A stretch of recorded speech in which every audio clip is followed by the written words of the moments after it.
Tal vez han escuchado la frase o esta idea de queremos ser una iglesia de Hechos 2, queremos tener un avivamiento, etcétera. ¿Qué es eso? ¿Qué es un verdadero avivamiento y cómo se relaciona con el carácter de Dios?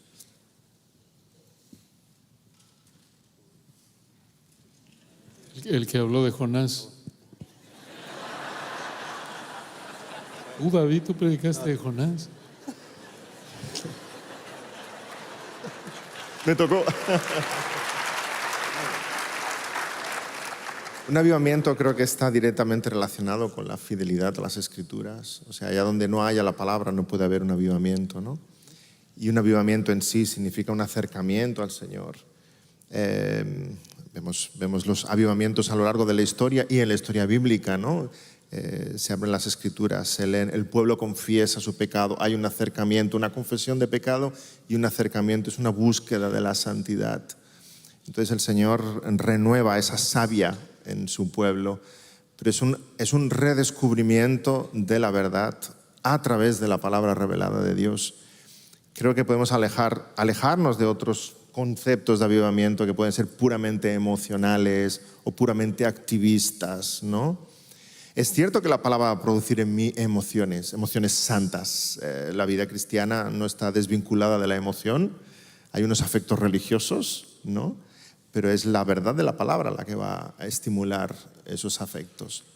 Pero hay una gran confusión en nuestros círculos de entender que la emoción en sí ya es señal inequívoca de que hay una presencia del Espíritu. No, porque hay emociones en el parque de atracciones y en el partido de fútbol y en muchos otros lugares. No necesariamente la emoción viene dada por el Señor. Uno puede provocar emociones en base a una serie de anécdotas y vivencias y música, y uno puede fabricar esas emociones. Y eso no significa necesariamente que esté el Señor.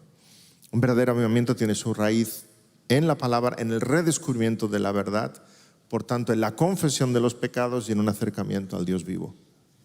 Sí. Y al final perdón, David, ibas a decir, te interrumpí. No, el viento sopla de donde quiere y oye su sonido, mas ni sabes de dónde viene ni a dónde va. Hechos, Jonás, no lo puedes fabricar, no hay una fórmula.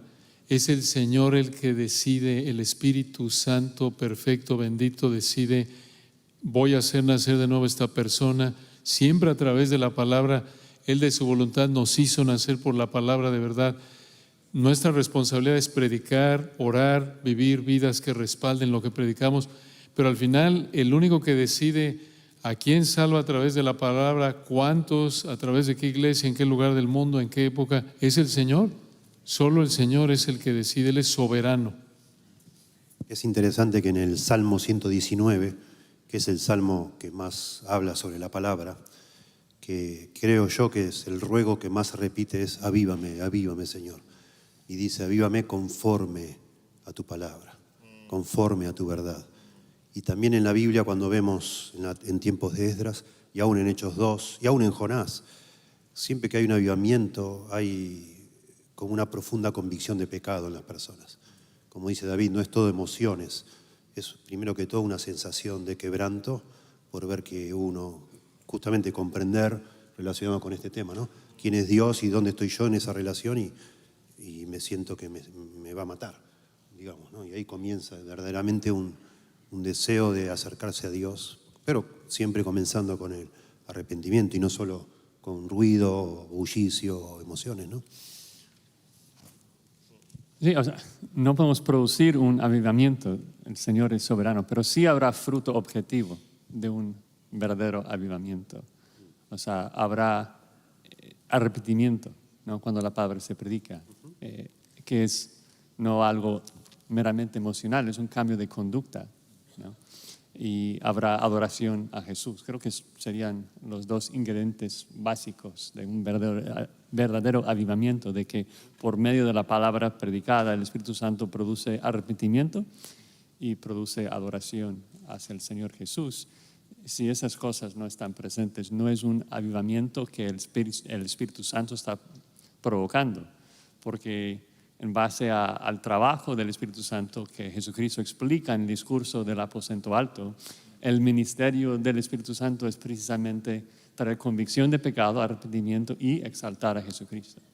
Entonces, si no vemos esas dos cosas, el Espíritu Santo no lo está haciendo.